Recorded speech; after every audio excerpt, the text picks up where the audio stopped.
Assalamualaikum warahmatullahi wabarakatuh. Bismillahirrahmanirrahim. Alhamdulillahilladzi qawa bidalaili dini arkanas syariah wa sahhaha bi ahkami furu'al millatil hanafiyah. Ahmaduhu subhanahu ala ma alima wa ashkuruhu ala ma un'ima wa ashhadu an la ilaha illallah wahdahu la syarikalah wa ashhadu anna muhammadan abduhu wa rasuluh al-mab'usu rahmatan lil alamin kama qala Rasulullah sallallahu alaihi wasallam may yuridillahu bi khairan yufaqihu fid din. Sallallahu alaihi wa ala ashabi salatan tan syarihu biha sudur wa tuhawwinu biha al-umur wa tankashifu biha sutur wa sallama tasliman katsira madamatid duhur amma ba'd. Baik, kita akan melanjutkan pembahasannya. Berikutnya, a'udzu billahi minasy syaithanir rajim. Bismillahirrahmanirrahim. Kemarin Ijat udah ngelanjutin ya? Ya, alhamdulillah ya. Baik. Sekarang faslun qala al-musannifu rahimallahu ta'ala nafa'anallahu bihi bi barakatihi wa bi asrarihi fid darain amin ya rabbal alamin. Faslun hadza utawi ikiku pasal wa syaraitu wujubil jum'ati sab'atu asya'a wa syaraitu wujubil jum'ati utawi piro-piro syarat wajib salat Jumat iku sab'atu asya'a iku 7 piro-piro perkara. Sekarang kita akan membahas perkara yang sangat penting sekali dalam Islam, yaitu bab tentang sholat Jumat. Ya, bab tentang sholat Jumat ini penting sekali karena ini berkaitan dengan kewajiban kita yang laki-laki untuk menunaikan sholat Jumat tersebut. Syarat-syarat wajibnya sholat Jumat itu ada 7 perkara. Al-Islamu nyatane 7 perkara iku al-Islamu Islam, wal bulugu lan balil, wal aqlu lan berakal, wahadi syurutun aidan li ghairi jum'ati minas sholawati. Wahadi lan utawi syarat wajibnya Jumat Islam, balig, akal iku syurutun iku menjadi syarat aidan hale meneh li ghairi jum'ati maring liyate Jumat minas sholawati saking pira-pira salat. Ya. Wal huriyatu lan sifat merdeka, wadzukuriyatu lan sifat lanang, wasihhatu lan sehat waras, wal istitanu lan umah-umah. Maksudnya wong kang bertempat ya, di sebuah tempat kampung ya. Bala tajibu mongko ora wajib apa al-jum'atu apa Jumat ala kafirin aslin ing atase kafir kang asli, wasobin lan bocah cilik, wa majnunin lan orang gila ya, wa raqiqin lan budak, wa ungsa lan wong wadon, wa maridin lan wong kang lara, wa nahwihi lan saliyate wong kang lara marid, wa musafirin lan lelungan atau musafir.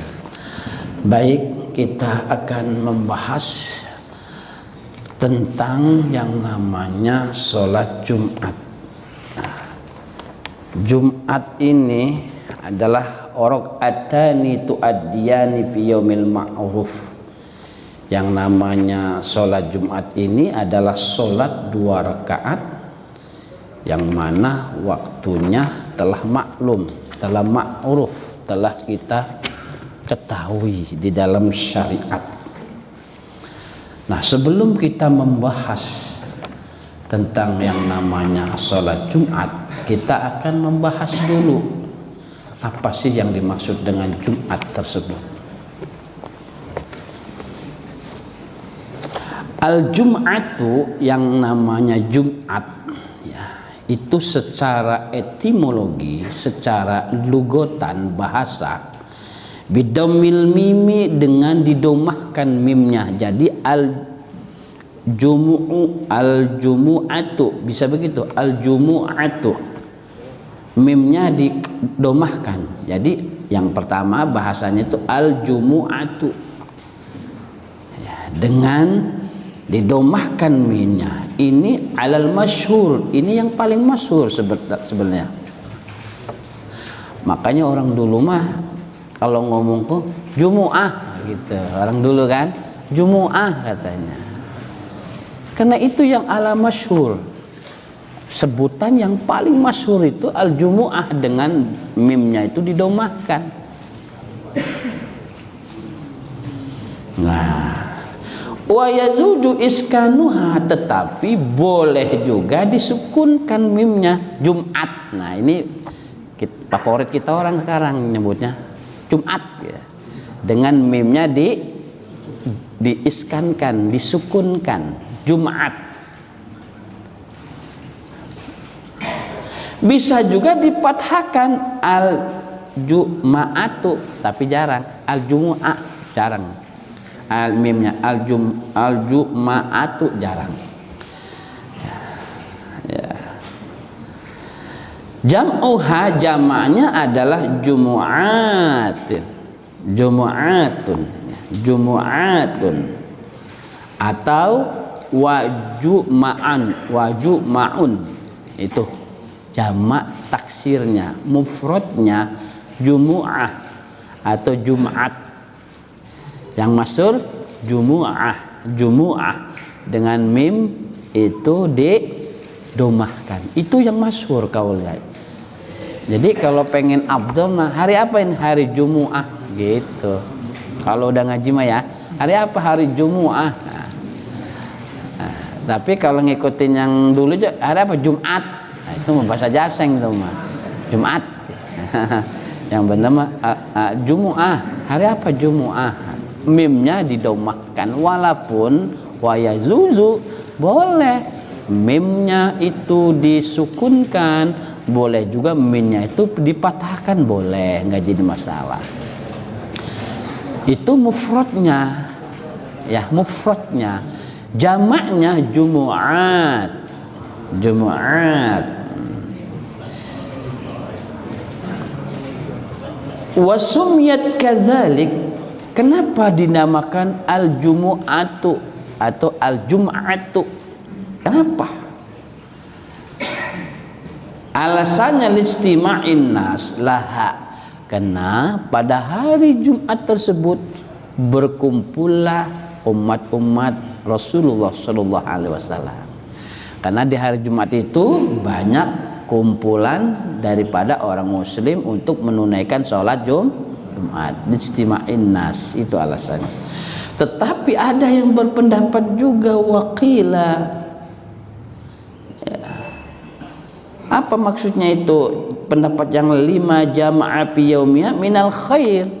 Ada juga yang mengartikan dinamakan Jumat karena keberkahan dan kebaikan berkumpul di hari itu.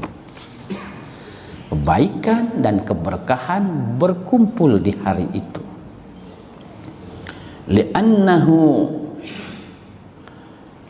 khalaqallahu ta'ala Adam. Pada hari Jumat itu kebaikan berkumpul itu dinisbatkan alasannya karena Allah pada hari Jumat itu menciptakan Nabi Adam. Manusia ini diciptakan di hari Jumat. Nabi Adam hari Jumat. Lijtima'ihi fihi ma'a Hawa fil ardi.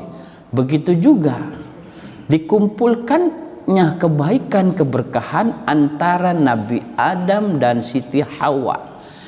Di sebuah tempat kalau yang sudah haji dan umroh ada namanya Jabal Rahmah, yaitu Tugu Putih itu sebagai lambang simbol berkumpulnya Nabi Adam dan Siti Hawa di mana? Di Arafah. Itu pun terjadi di hari Jumat.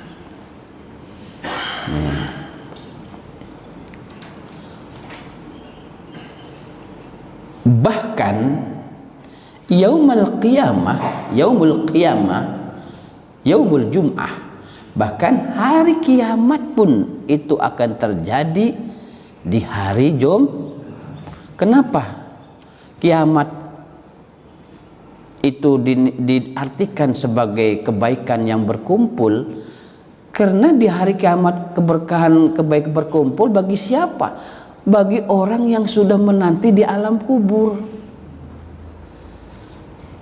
Kalau orang sudah meninggal di alam barzah, alam kubur kan ada namanya yaumul ba'ts, hari nanti akan dibangkitkan. Sebelum dibangkitkan, ruh-ruh yang dikuburkan menunggu apa? Untuk supaya cepat proses ke akhiratnya. Salah satu yang didambakan oleh penduduk alam barzah adalah terjadinya kiamat di dunia, supaya proses penghitungan amal, hisab, berjalan di sirat, berkumpul di padang mahsyar itu cepat terjadi. Maka dinamakan kebaikan berkumpul bagi arwah. Nah, terjadi kapan? Hari Jumat. Jadi kiamat itu hari Jumat tanggal 10 Muharram. Makanya kalau setiap tanggal 10 Muharram lihat aja hari Jumat apa enggak nih. Takut-takut. Kemarin hari Jumat ya. Kemarin Jumat. Nah, Abah juga udah tobat malamnya itu kan. Takut aja. Besok kiamat aja repot. Iya. Iya kita Jumat. Hebat hari Jumat itu ya. Wa kana yusamma fil jahiliyati yaumal urubah. Kalau orang masyarakat Arab, Jumat itu dinamakan urubatun. Urubah itu al-mubinul azim, artinya kemuliaan yang nyata, ya, keagungan yang nyata. Jadi hari Jumat itu adalah keagungan yang nyata, gitu ya. Wakila, bahkan ada yang berpendapat al-Jum'atu yaumur rahmah. Jumat itu dinamakan hari yang penuh rahmat. Nah, gitu ya. Hebatnya hari Jumat ini sehingga ya, dalam kitab banyak, dalam kitab apa itu Tankil Qaul, dalam kitab Irsyadul Ibad, ya, ada bab khusus tentang babu sholatil Jum'ah. Ya, bikin tuh bab khusus tentang kehebatan hari Jumat. Bahkan di dalam kitab Nihayatul Zain, Syekh Nawawi menerangkan, Yaumul Jum'ah afdhalu ayyamil usbu'. Hari Jumat itu seutama-utamanya hari dalam seminggu. Ya, jadi waktu seminggu ada 7 hari itu, sayyidul ayamnya itu, hebatnya hari itu, baik barokahnya, manfaatnya, keutamaannya, itu kata Syekh Nawawi hari Jumat. Kenapa? Kata Syekh Nawawi, ya'tiqullah fihi 600,000 atiqin minan nar. Pada hari Jumat itu Allah membebaskan 600.000 orang Islam dari neraka. Setiap Jumat 600.000. Hebat hari Jumat ya. Waman mata fihi, siapa saja orang Islam meninggal di hari Jumat atau malam Jumat, u'tiya ajra syahidin, maka meninggalnya itu diberi ganjaran seperti orang yang meninggal dalam keadaan syahid. Maka boleh doalah supaya meninggal di hari malam kapan? Berani nggak besok? Nggak berani, dosanya sih banyak ya. Ya gitu ya. Jadi kalau ada orang meninggal di hari Jumat, kata Syekh Nawawi, ya, atau malam Jumat, u'tiya ajra syahidin, maka diberi ganjaran orang yang meninggal dalam keadaan syahid. Ini syahid itu seperti apa? Seperti Sayyidina Hamzah bin Abdul Muttalib, Sayyidina Hamzah bin Abdul Muttalib yang dimakamkan di Uhud. Itu nanti pimpinan orang-orang yang meninggal dalam keadaan syahid, pimpinannya pamannya Nabi Ammar Rasulullah yang namanya Sayyidina Hamzah bin Abdul Muttalib, beserta 70 orang yang meninggal di Uhud itu ya. Ya. Terus apalagi kalau ada orang meninggal di hari Jumat, kata Syekh Nawawi, wa wuqiya fitnatal qabri, diselamatkan dari adanya fitnah kubur. Orang meninggal malam Jumat, hari Jumat, selamat dalam keadaan fitnah kubur, diselamatin. Tapi yang bagaimana orang yang meninggal hari Jumat bebas dari siksa fitnah kubur, ganjaran orang yang mati syahid? Ya orang yang meninggal dalam keadaan ibadah. Kalau ada orang hari Jumat habis sholat nyolong kotak amal digebukin mati, ya nggak masuk ke sinilah ya. Itu mah yang ahli ibadah. Gitu. Tapi moga-moga juga dapat barokah hari Jumat ya. Sebelum nanti mungkin tobat yang ini malingnya itu bisa aja kalau Allah kasih rahmat. Nah, kata Syekh Nawawi, wahia, yang dimaksud bebas atau diselamatkan dari fitnah kubur, wahia as-su'alu bi ayyukhaffifa anhu. Ya. Maksud fitnah kubur di sini adalah orang yang meninggal di hari Jumat atau malam Jumat diberi ganjaran orang yang mati syahid, kemudian adalah diselamatkan dari adanya fitnah kubur. Fitnah kubur di sini adalah as-su'al bi ayyukhaffifa anhu, yaitu akan dimudahkan ketika menjawab pertanyaan malaikat mungkar wa nakir. Itu maksudnya. Gitu ya. Kenapa bukan bebas dari pertanyaan mungkar wa nakir? Kenapa? Li'anna adama su'ali aslan khasun bil anbiya wa nahwihim mimman ustuniyabi. Karena kata Syekh Nawawi, kalau bebas pertanyaan mungkar wa nakir mah itu khusus untuk para nabi. Jadi kalau para nabi enggak bakal ditanya oleh malaikat mungkar wa nakir, enggak bakal. Jadi nabi-nabi rasul itu kalau meninggal enggak mungkin ditanya oleh malaikat mungkar wa nakir, atau kepada selain nabi adalah kepada orang yang memang dikehendaki oleh Gusti Allah, bisa aja. Termasuk sahabat-sahabat. Kan ada cerita Sayyidina Umar ditanya malaikat mungkar wa nakir. Malaikatnya dibentak sama Sayyidina Umar, kan galak. Bertanya man rabbuka, man nabiyuka. Malaikat orang tak kita kian sahabat kekasih Allah. Saya ini sahabat koribnya, soulmate kata bahasa sekarang. Rasulullah. Nanya-nanya man nabiyuka. Malaikatnya ya Allah, ada hamba namanya Umar. Barang ditanya, saya ini sahabatnya Nabi Muhammad. Kemana? Ya enggak usah diurus dia, udahlah enggak usah ditanya. Iya sederhana. Oh dia main udah. Jadi memang bisa juga ada yang nggak ditanya, tapi memang hamba Allah yang dikehendaki Allah gitu ya. Kalau makom kita ini mungkin yang di sini ada juga mungkin yang nggak ditanya, tapi Allah alam siapa orangnya. Tapi minimal lah ya di apa kan? Digampangi lah ya.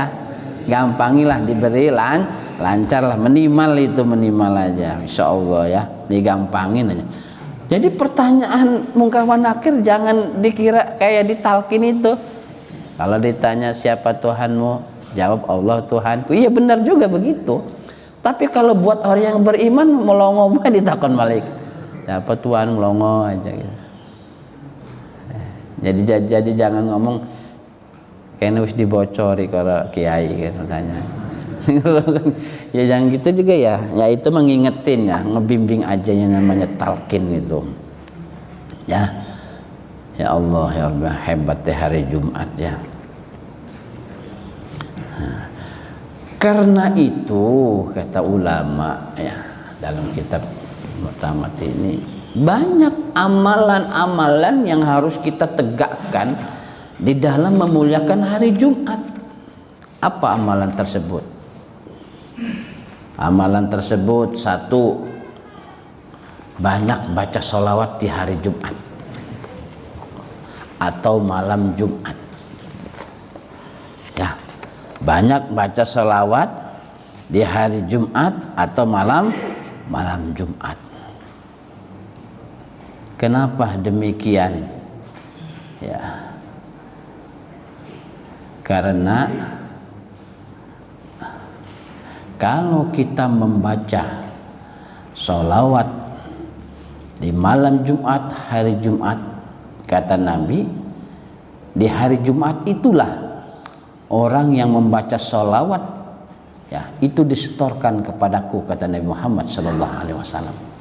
Ya, makanya nanti tanggal 31 setiap malam Jumat sebulan sekali kita akan mendawamkan membaca sholawat Jibril 100.000 kali sholawat Jibril di malam Jumat. Karena memang dalilnya berkaitan dengan tersebut ada di dalam kitab. An Abi Hurairah radhiyallahu anhu qala Rasulullah sallallahu alaihi wasallam aktsiru minas sholati alayya fi kulli yaumi jum'atin. Kata Nabi, perbanyaklah membaca salawat kepadaku setiap hari Jumat atau malam Jumat. Baina sholata ummati, karena sesungguhnya salawat umatku di hari Jumat atau malam Jumat tersebut tu'radu alayya, itu disetorkan kepada saya, kata Nabi, fi kulli yaumi jum'atin, pada setiap hari Jumat. Umat-umatku yang membaca salawat kepadaku ya, semuanya nama-namanya itu disetorkan kepadaku ya setiap hari Jumat atau malam Jumat. Setor itu, siapa yang bacanya, isi pulan, setor sama Kanjeng Nabi. Kanjeng Nabi tahu itu umatnya sering membaca salawat kepada, disetorkan setiap hari Jumat atau malam Jumat. Tuh dalam hadisnya ya, dalam hadisnya ya, fa inna sholata ummati tu'radu alayya fi kulli yaumi jum'atin, karena sholawatnya umatku yang membaca sholawat ya, tu'radu alayya, itu disetorkan, dihaturkan oleh malaikat kepadaku fi kulli yaumi jum'atin, setiap hari Jumat setorin kepadaku, kata Nabi sallallahu alaihi wasallam. Faman kana aktsaruhum ala sholati kana aqrabuhum ila manjilatin, siapa saja yang paling banyak membaca salawatnya kepadaku dan aku tahu setiap Jumat tersebut, maka dia akan mendapatkan kedudukan yang paling dekat kepadaku nanti yaumul kiamah nanti, kata Nabi. Ya, makanya insyaallah nanti didawamkan setiap malam Jumat kita nanti setiap bulan sekali membaca sholawat Jibril 100.000 sholawat Jibril. Sholat banyak barokahnya baca sholawat.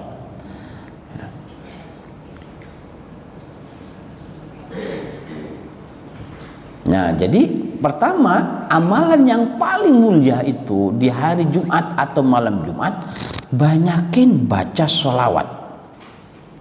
Banyakin baca sholawat. Man shalla alayya yawmal jum'ah mi'ata marrah ja'a yawmal qiyamah wa ma'u nurun walau qusima dzalikan nur bainal khalqi kullahum bainal khalqi fi kullihim lawasa'ahum. Ya, apa saja yang membaca di hari Jumat sholawat 100 kali aja, maka akan datang padanya di hari kiamat, dan padanya akan ada nur cahaya. Kalau dibagi itu nur baina khalqul anmun lasi'au, maka nur itu akan memenuhinya. Ya. Apalagi ngebaca sholawatnya 1000 atau 100.000 ya. Jadi nanti tanggal 31 kita mengadakan baca sholawat Jibril wirid 100.000 sholawat Jibril. Ya Mbak ya. Bukunya udah dicetak. Kita udah susun waktu-waktu di Bakah kemarin, disusun wiridan itu, prolognya ada, udah ini silsilah segala macam. Nanti dibagiin sebelum tanggal 31. Bismillah, dalam muliakan Kanjeng Nabi ya, kita baca sholawat. Karena Rasulullah itu, kenalnya Nabi kepada kita itu tergantung berapa banyak kita baca sholawat kepada beliau. Ya, makin banyak kita baca sholawat, semakin Rasulullah itu akan kenal kepada kita nanti yaumul qiyamah nanti. Gitu ya. Ya, jadi kan mahabbah ke Nabi itu kan yang paling hebat khidmatul khossah. Kalau dalam kitab Syekh Yusuf Al-Nabhani itu, kalau orang baca salawat kepada Nabi itu namanya al-khidmatul khossatu, hikmah ya, ngabdi yang spesial kepada Nabi itu baca salawat. Kan banyak tuh mahabbah kita kepada Nabi itu satu dengan banyak baca salawat, itu pengabdian yang bersifat khusus, maka paling hebat baca salawat itu. Yang kedua, mencintai keluarganya ya, cintai keluarga keturunannya. Walaupun sekarang lagi ribut ini ya, antara tes DNA non DNA, susu apa itu Al-Muhajir, Isa Al-Muhajir punya anak Sayyidina Ubaidillah. Sayyidina Ubaidillah inilah yang menjadi perdebatan, apakah dia memang anaknya Isa Al-Muhajir. Kalau dalam penelitian blognya Kiai Imuddin Banten itu nggak ada katanya Ubaidillah itu bukan anaknya. Kalau nggak ada berarti terputus. Sedangkan para habaib yang di Indonesia ini menganukan dari keturunan Al-Ba'lawi. Al-Ba'lawi ini turunan dari Sayyidina Ubaidillah. Berarti kalau nggak ada berarti bukan dzurriyyah Rasulullah, kata blognya Kiai Imuddin. Kata blognya yang lain, ya Rasulullah mau dihormatin aja segala macam, termasuk habaib. Jadi dulur ning dikin ora usah milu-milu ya, nggak usah ikut-ikut, yang penting mahabbah gitu aja ya, yang penting kita mahabbah. Apalagi itu dibahas dalam setiap ceramah umpama, jangan politisasi agama itu berbahaya. Kalau menurut Jinul ya berbahaya. Masjid dijadikan tempat politisasi agama itu bahaya. Coba lihat aspek sejarah. Lihat Sayyidina Utsman bin Affan meninggal lagi baca Quran tuh ditebas lehernya Sayyidina Utsman bin Affan. Kenapa itu? Kenapa terjadi? Politik. Kan politik itu. Politik itu kejam, minta ampun. Politik. Maka Jinul termasuk yang enggak inilah kurang ini aja, kurang inilah kurang bisa lah gitu ya. Kalau masjid jadiin politik dan lain sebagainya itu. Karena dalam perkembangan sejarah berdarah banget. Sayyidina Utsman terbunuh karena politik. Sayyidina Hasan cucunya Nabi diracun karena politik. Sayyidina Husain bin Sayyidina Ali bin Abi Thalib karramallahu wajhah dibunuh karena politik. Siapa yang bunuh? Yang bunuh itu anaknya sahabat Nabi yang dijamin masuk surga 10. Ada Abi bin Waqqas itu ya. Siapa namanya? Ya, Amr bin Waqqas itu punya anak namanya Umar bin Abil Waqqas. Umar bin Abil Waqqas ini memimpin 4.000 pasukan mengepung Sayyidina Husain di Karbala. 70 dikepung 4.000 pasukan. Yang ngepung anaknya sahabat yang dia maksud. Kenapa itu terjadi? Setelah dikepung sampai diembargo air ya, air diembargo segala macam, nggak boleh minum di sungai di waktu di Karbala itu, kehausan cucu-cucu Nabi yang jumlahnya 70 itu Sayyidina Husain ya. Habis itu dibunuh semua. Sayyidina Husain dipenggal kepalanya. Siapa yang ngebunuh? Instruksinya siapa? Kalau dalam khalifah itu anaknya Muawiyah bin Abi Sufyan. Muawiyah bin Abi Sufyan itu siapa? Sekretarisnya Kanjeng Nabi. Jadi kalau ada al-wahyu beliau sekretarisnya. Khotnya bagus lah. Bahasa ditiryak mah Kang Dayat lah ya. Dayat yang terlihat itu sekretaris loh. Tulisannya bagus. Zaid bin Haris itu tulisannya bagus Arabnya. Maka dijadiin sekretaris. Tulis di pelepah korma, tulis di kulit-kulit beliau itu. Sekretaris Kanjeng Nabi Muawiyah bin Abi Sufyan. Anaknya Abu Sufyan dedengkot kafir Quraisy yang masuknya ketika terjadi Fathul Mekah. Punya istri namanya Hindun. Hindun itulah yang mengkriuk seluruh jantung Sayyidina Hamzah yang di dada itu ketika perang Uhud. Dibunuh oleh budaknya yang nama Jais. Jais budak Hindun itu disuruh ngebunuh, menombak Sayyidina Hamzah dalam perang Uhud, dengan imbalan dibebaskan dari budak. Kenapa Hindun? Karena Hindun punya anak tua terbunuh dengan Sayyidina Hamzah. Balas dendam lah ya gitu ya. Balas dendam, tombak ini setelah tombak telah ada langsung ini diblek gitu mau ininya. Jantung, hati diambil semua sehingga kerawak kan. Sayyidina Hamzah itu kerawak ininya, enggak ada ininya, enggak ada hati, enggak ada jantung. Karena dimakan oleh Sayyidina Hindun saking bencinya. Kriuk-kriuk. Nah, karena darah Sayyidina Hamzah itu mengalir di Hindun, akhirnya Sayyidina Hindun masuk Islam. Ketika terjadi Fathul Mekah dengan suaminya Sayyidina Abu Sufyan. Dengan budaknya Jais juga masuk Islam. Tapi ketika Rasulullah tahu ketika ingin diislamkan Fathul Mekah namanya Jais, dikasih tahu ini yang menombak Sayyidina Hamzah, langsung suruh pergi sama Rasul. Jangan di hadapan wajah saya. Rasulullah nggak mau menatap karena saking sakitnya Rasul ya, ketika melihat pamannya ini kan keruak tubuhnya ini nggak ada.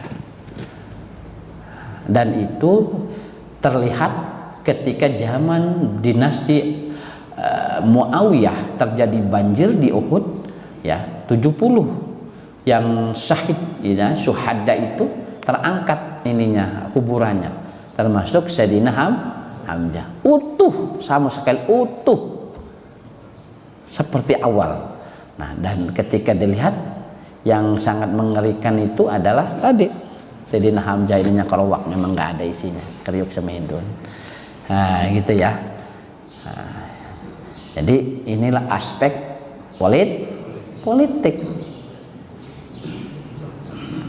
Terus apalagi yang kena politik? Peralihan dari dinasti Umayyah menjadi dinasti Abbasiyah. Ribuan umat Islam yang dari anak keturunan Bani Umayyah itu disembelih sama Abbasiyah itu. Ngeri pokoknya politik itu. Ya. Makanya ustadz mendorong iki ajang-ajang politik. Kok ribut maning. Apa maning tujuannya mak pulus. Wis mubang mau tujuan pulus. Nah gitu ya. Wis ajang-ajang banyak politik. Ngeri politik itu. Oh ya, umat Islam. Jadi emang ini berdarah bah. Turki Utsmani, Sulaiman Al-Qarni ya, membunuh anak kandungnya sendiri namanya Mustafa. Ibu-ibu mau paham ya, karena sinetron favorit ibu-ibu. Kan dulu ada film apa tuh? Imperium itu kan. Ibu-ibu tuh kalau sinetron ibu-ibu yang di depan. Nangis, ikut nangis, ketawa ibu-ibu itu.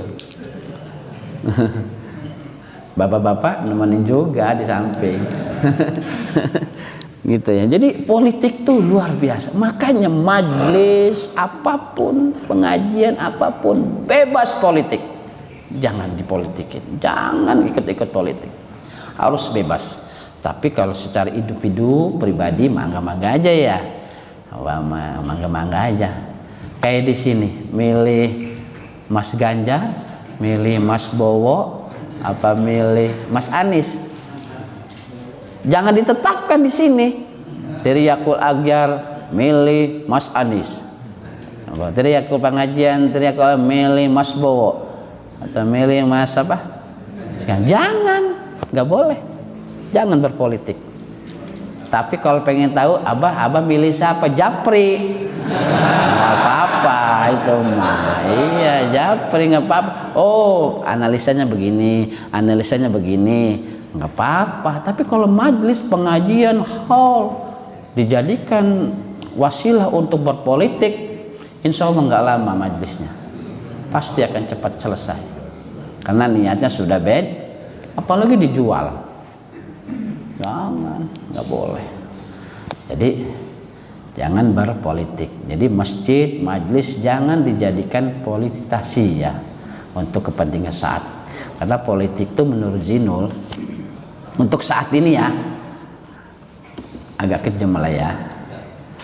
Iya, peralihan orde lama menjadi orde baru, reformasi, berapa korbannya kan?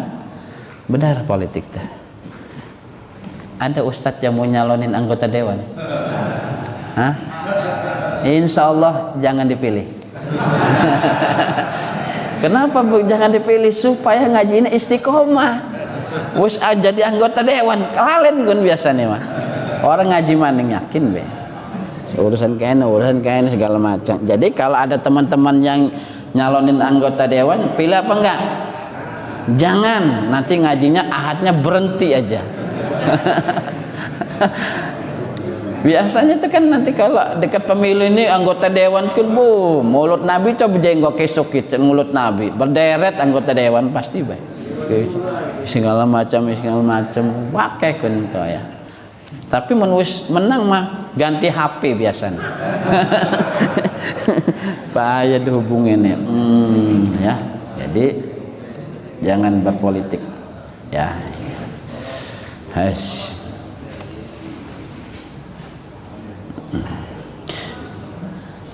Jadi ibu bapak, hebatnya hari Jumat Sayyidul Ayyam itu amalan yang paling hebat baca sholawat. Tolong banyak-banyak ya di hari Jumat atau malam Jumat itu. Yang nomor 2, amal yang paling hebat di hari Jumat itu menurut Syekh apa nih ya? Menurut Syekh Zainuddin Ibn Abdul Aziz Al-Malibari ya. Kedua adalah qiraatus suratil kahfi, membaca surat Al-Kahfi. Jangan dilupakan itu. Malam Jumat atau setelah Jumat jangan sampai enggak membaca surat Al-Kahfi. Tapi qala Syafi'i, berkata Imam Syafi'i, uhibbul iktsari min qiraatil kahfi fi lailatul jum'ah wa qiraatuha naharon akadun. Kata Imam Syafi'i, saya senang memperbanyak membaca surat Al-Kahfi. Beliau ini kalau membaca surat Al-Kahfi ratusan setiap hari Jumat. Imam Syafi'i. Kalau kita mah ketengan aja yang cocok. Benar enggak? Satu tempat habis itu jarang kadang-kadang. Wis makome ketengan baik. Ya. Kata Imam Syafi'i, saya baca malamnya. Tapi yang saya paling senengi, yang paling hebat, enak, pahalanya banyak di pagi hari setelah subuh. masuk waktu naharon. Itu yang paling hebat. Nah, ya gitu ya. Kenapa ibu bapak, kalau abah ibu sering membaca surat Al-Kahfi, tidak bakal akan ketemu sama Dajjal. Tapi insya Allah nggak bakal juga sih ya. Dajjal kan muncul ketika mau kiamat. Ciri-ciri kiamat itu Mekah nggak ada yang ngunjungin. Selama 7 tahun di Mekah nggak ada yang haji dan umroh. Itu ciri-ciri kubro kiamat. Tapi Mekah saat ini mah umroh banyak, hajinya waiting list. Ya kiamat masih lama lah. Kayaknya abah-abah yang sudah sepuh-sepuh udah di kuburan dulu kayaknya. Iya dikuburin. Ada nggak umur yang 60-an ini? Ijo itu mah udah ijo. Makanya ngaji aja macam-macam. Ngaji pakai. Ya, gitu ya Allah ya Rabbi itu. Ya Masya Allah ya. Enggak bakal dan yang kedua, surat Kahfi itu ya, mencahayai orang yang mengistiqomahkannya. Jadi kalau kita sering baca surat Al-Kahfi ya, dalam pandangan hakikat tubuh kita ini bercahaya, bah. Makanya hawanya males aja baca surat Al-Kahfi mah. Malesnya minta ampun. Tapi kalau orang sudah istiqomah ya, hebat membaca Al-Kahfi, hebat dia. Itu dikenal oleh penduduk langit, tidak dikenal oleh penduduk bumi. Penduduk langit itu kenal. Kalau orang suruh baca surat Al-Kahfi itu pada kenal. Seperti Qais Al-Qarni ya. Tapi Qais Al-Qarni mah kenalnya malaikat itu penduduk langit gara-gara bakti sama orang tua perempuan itu ya, Qais Al-Qarni. Makanya katanya jadi wali itu syarat tuanya harus ada, kata Al-Habib Lutfi itu ya. 1 bakti sama orang tua, kedua bakti sama guru kalau punya guru. Itu tuh jadi wali tuh udah. Jadi sama guru. Dan jadi guru dibaktiin aja diserbu. Guru jadi serbu. Lagi error. Sini serbu. Iya ya. Jadi hebat surat Al-Kahfi itu ya Bayah. Maka tolong ibu-ibu bapak-bapak jangan sampai setiap Jumat tuh enggak baca surat Al-Kahfi. Jadi cahaya tubuh kita dikenal oleh penduduk langit orang yang suka membaca surat Al-Kahfi. Bahkan di dalam hadisnya ini kan ada hadisnya ini. Surat Al-Kahfi. Man qara'a surat Al-Kahfi fi yaumil jum'ah adha'a lahu minan nur ma bainal jum'atain. Itu kan, kalau orang suka membaca surat Al-Kahfi di hari Jumat, bercahayalah baginya antara Jumat ini dan Jumatnya akan datang. Cahaya tubuhnya, sehingga di padang mahsyar itu yang dikenal oleh malaikat, 1 orang yang suka negain sholat tahajud. Itu orang sholat tahajud tuh mukanya itu badannya udah cahaya tahajud tuh. Kedua, orang yang mendawamkan wudhu. Yang ketiga, kata ulama, yang mengistiqomahkan surat Al-Kahfi itu cepat dikenal ketika berjalan di padang mahsyar. Surat Al-Kahfi itu.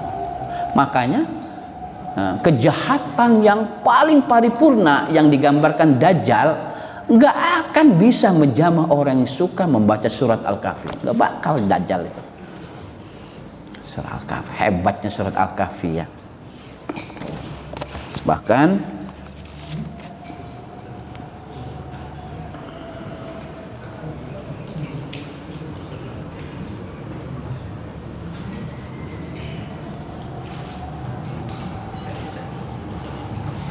nah ya Bayah, jadi jangan melupakan surat sering ngebaca ke surat Al-Kahfi ini, insya Allah ya. Nah bagaimana ini bagusnya mah diperbanyak kalau menurut Imam Syafi'i, tapi menurut kita semampunya saja, bisa diketeng. Badal maghrib kan sudah malam Jumat tuh, selembar. Kan ada 106 ya, kalau nggak salah 106 ayat ya, 106 ayat. Badal maghrib baca bela 10 ayat dingin kan. Nah, terus mangan dingin kan. Habis makan baca maning 50. Wis mangan nomor wahid pokoknya mah. 50 gitu kan. Diketeng aja. Habis itu malah habis tahajud baca semua. Besoknya Jumatnya harinya ini kan sebelum Jumat kalau bisa mas selesai atau sebelum asar selesai. Ya Pak ya. Jadi kalau udah ngaji begini tolong jangan ditinggalkan baca surat. Kalau abah saya nggak bisa baca surat Al-Kahfi terus bagaimana? Kan yang namanya pahala Quran itu membacanya pahala, bener nggak? Menghafalnya pahala, memahami memahami tafsirannya juga pahala, termasuk mendengarkannya juga pahala.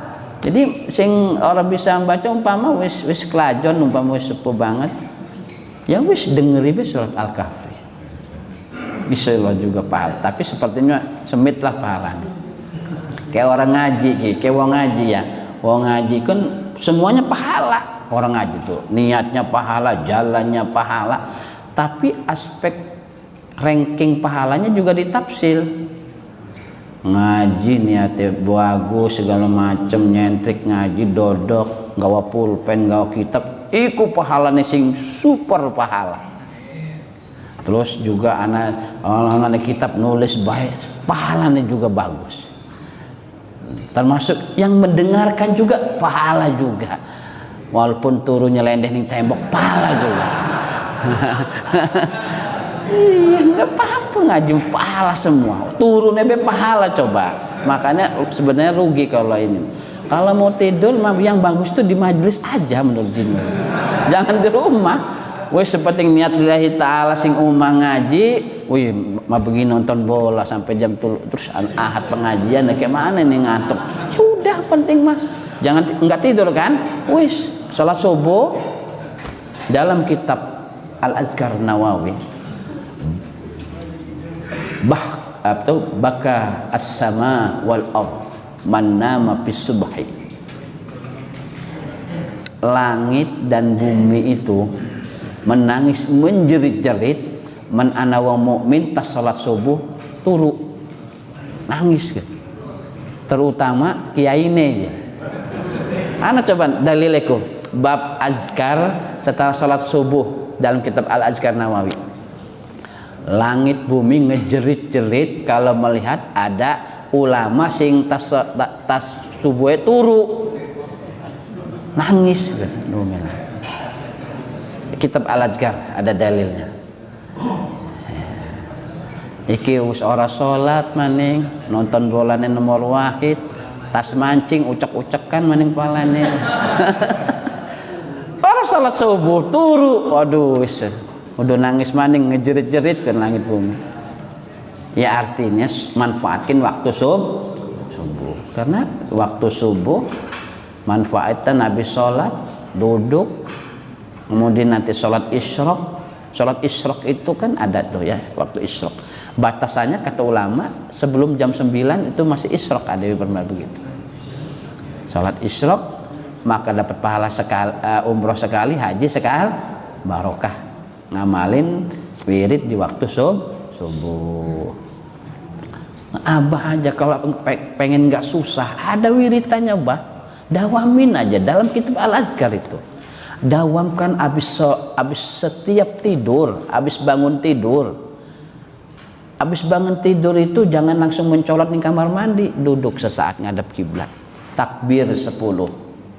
Baca alhamdulillah 10. Allahu akbar 10.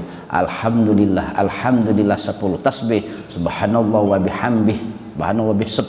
Subhanal Quddus 10. Terus apa lagi? Istighfar, astagfirullahaladzim 10. Habis itu tahlil 10, la ilaha illallah. Habis itu doa, Allahumma inni a'udzubika min dhaiqid dunya wa dhaiqi yaumil qiyamah. Baca 10 atau 3 kali. Coba, ya Allah lindungi aku ya Aku berlindung dari sempitnya dunia, kesusahan dunia, kerupakan dunia, dan kesusahan nanti di hari kiamat. Amalin habis subuh, habis bangun tidur. Ini amalan Nabi ini. Sering gak ngelakuin? Makanya susah bae uripe. Dawami ya, dawamin insyaallah itu. Ya, bangun ngadap kiblat, takbir 10. Alhamdulillah 10. Tasbihnya ada 2, subhanallah bihamdi 10, subhanal qudus 10, istighfar 10, tahlil la ilaha illallah 10, doa Allahumma inni a'udzubika min dhaiqid dunya wa dhaiqi yaumil qiyamah 10 kali. Kalau dalam azkar, atau 3 kali. Insya Allah nggak susah hidupnya. Walaupun ada masalah-masalah, kan hidup ini banyak masalah, benar nggak? Iya. Masalah hidup tuh banyak ya. Rezeki semene-mene baik masalah kan? Banyak masalah. Sempit dunia. Jadi insya Allah terhindar dari sempitnya dunia kalau ngamalin tadi. Siapa yang ngelakuin? Kanjeng Nabi yang ngelakuin, yang ngajarin kan Kanjeng Nabi itu. Tapi kita ini nggak ngamalin sunnah Nabi. Tas turul blodok langsung kan, ucak-ucak ngambil rokok. Tas ngambil rokok, apa lawannya rokok apa? Kopi. Tas lawannya kopi iki apa? Nyuruh wong rabine, gawe ini pisang goreng. Ngopi luwak, terus rokone samsu, terus ngeberati laki rabi mana? Gawain pisang goreng sih, cocok pisang goreng, kopi, rokok. Gitu ya, Mbak ya. Amalin tuh ya, takbir berapa? 10. Terus apalagi tuh? Takbir 10, alhamdulillah 10, tasbih 10, yang subhanallah bihamdi, subhanal qudus juga 10. Habis itu istighfar, habis itu habis itu doa. Insyaallah dihindarkan dari susahnya dunia dan susahnya akhirat nanti. Itu pentingnya. Itu doa sapu jagat menurut Jinul ya. Sama dengan doa Rabbana atina kan itu ya. Tapi itu doanya Kanjeng Nabi. Allahumma inni a'udzubika min dhaiqid dunya wa dhaiqi yaumil qiyamah. Dhaiqun itu sempit ya, rupek. Nah. Jadi nomor 2 apa? Amalan hari Jumat baca surat Al-Kahfi. Ya Allah. Ada dalil juga itu.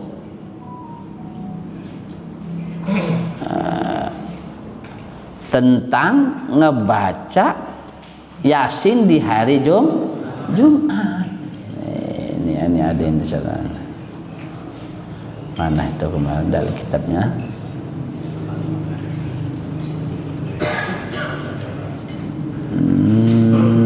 Nih.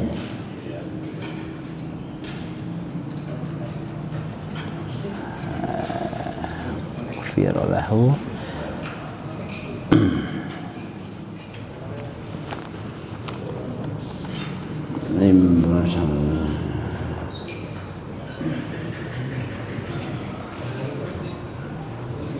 mana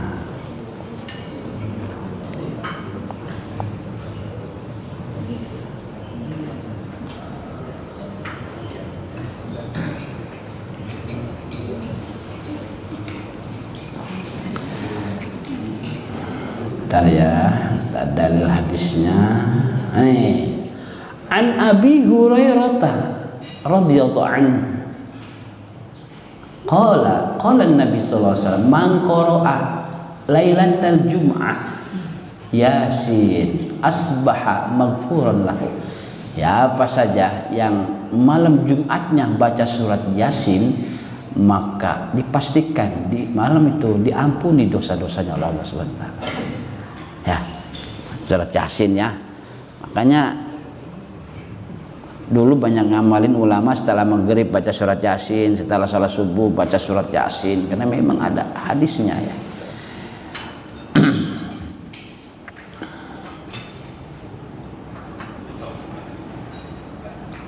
Jadi ngamalin surat apa Jumat?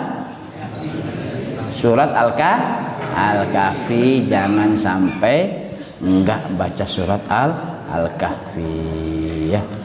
Yang ketiga yang sangat dianjurkan di hari Jumat itu sedekah. Kenapa? An Ka'bin radhiyallahu anhu qala Rasulullah sallallahu alaihi wasallam as-shadaqatu tudha'afu yaumal jum'ah. Sedekah di hari Jumat itu dilipat gandakan oleh Allah Subhanahu wa taala.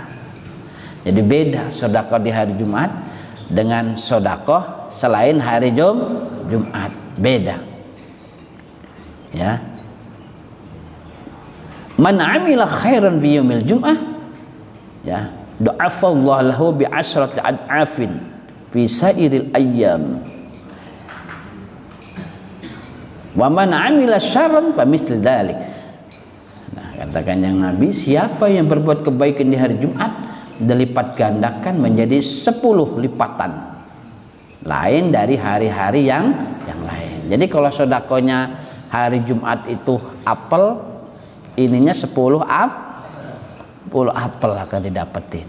Jadi dilipat gandakan oleh Allah. Makanya sekarang banyak ya warga-warga kita ini ya, jamaah atau umat Islam yang setiap hari Jumat barokah katanya. Jumu'ah barokah. Bagus, nggak apa-apa. Bahkan kapan bagusnya dimulai itu ketika subuh.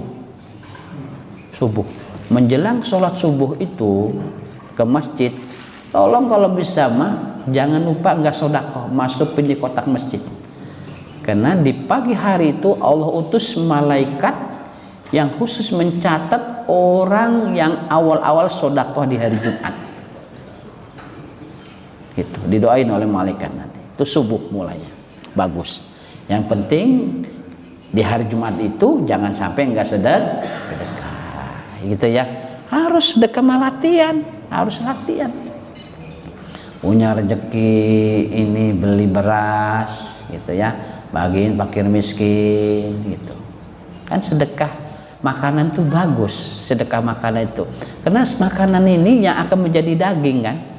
Kayak pagi hari ini ada yang sedekah makanan ini luar biasa pahalanya, karena makanan ini dimakan jadi daging orang ahli ibadah. Selama makanan itu menempel jadi bahan dagingan kita dan itu nempel di tubuh orang yang ahli ibadah, kita selalu mendapatkan pahala dari orang yang berbuat kebaikan dalam tersebut.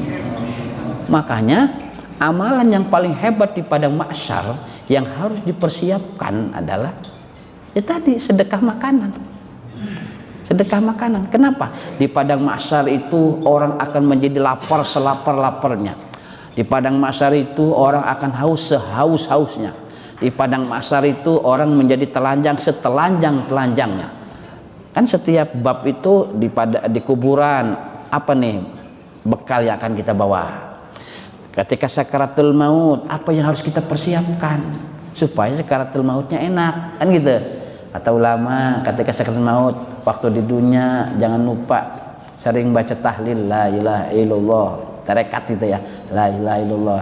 Karena lafaz la ilaha illallah itu umsul mukmin inda mautih. Kalimat la ilaha illallah kata Nabi menjadi penghibur, menjadi penolong ketika orang lagi menghadapi kematian. La ilaha illallah, la ilaha illallah. Sewaktu hidup di dunia banyak ngucapin la ilaha illallah. Mungkin secara mu'tabar masuk tarekat, bisa tarekat qadariyah, bisa tarekat qadariyah naqsyabandiyah, tarekat satariyah, yang tarekat-tarekat yang mu'tabar. Nah, kan amalannya adalah la ilaha illallah. La ilaha illallah itu kan setiap habis sholat 165 jangan lupa ya, jangan dihilangkan. Habis sholat waktu 165. Kalau yang kita amalin tarekat qadariyah dari apeliasinya dari Banten, dari Abu Yasin Armin Cibuntu, tarekat qadariyah naqsyabandiyah. Kalau jinul jalurnya ada kan dari jalur apa itu di Tasikmalaya itu ya, dari jalur Jawa Timuran banyak. Kalau jinul dari jalur Abu Hasan Armin Cibuntu, jinul dari Abah Soleh dari Hasan Armin Cibuntu, Abah Hasan Armin Cibuntu dari Kiai Asnawi Ceringin, Kiai Asnawi Ceringin dari Kiai Abdul Karim Tanahara, Kiai Abdul Tanahara dari Kiai Sambas Khotib Sambas, pengarang dari tarekat Qadariyah Naqsyabandiyah. Tarekat itu Qadiriyah Syekh Abdul Qadir Jalani, tarekat Naqsyabandiyah Syekh Syihabuddin, gitu ya. Digabung oleh seorang ulama Kalimantan Syekh Khatib Sambas menjadi tarekat TKN, tarekat Qadiriyah wa Naqsyabandiyah. Tarekat Qadiriyah Naqsyabandiyah ini ya ininya apa tuh? Penyebarannya banyak jalur, dari Banten, dari Cirebon, dari Tasik, dari Jawa Timur, Madura, banyak. Nah kalau jinner dari Mamah Abu Hasan Armin Cibuntu itu ya diambilin, baca Alam Nasroh 3 kali, amalin apa enggak tuh? Insya Allah kayak ini jarang diamalinnya. Alam Nasroh 3 kali, Allahumma ftah lana bitul arifin 3 kali, Allahumma inna ala dzikrika wa syukri wa husni ibadik 3 kali, Astaghfirullahal ghafurur rahim 3 kali, salana 3 kali, langsung la ilaha illallah 165. Habis itu baca sholawat tunjiat 3 kali, doanya salatan tunjina biha itu tarekat Qadiriyah Naqsyabandiyah.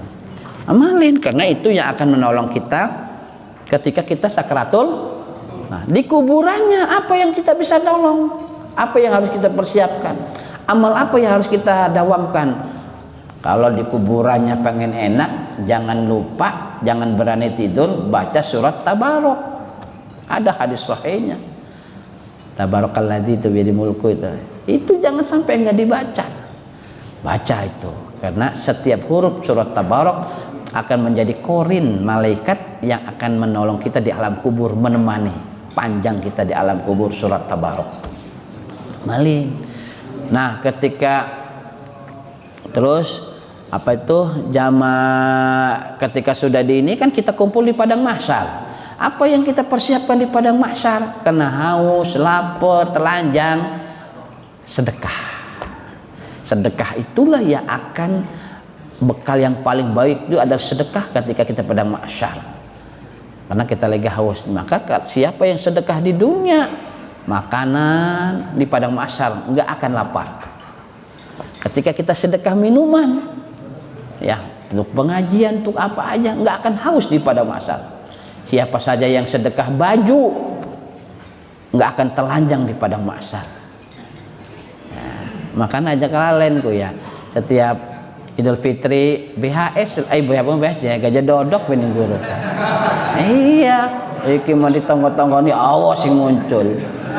Rupanya melupakan. Wong bengen konon sewet ning gurukun. Ya guru dene sewet, men guru dene sewet wakeh, paling dibagi ni maning. Bener ora? Sedekah mani dia nyambung sedekah-sedekah. Mendinggokan paling hebat.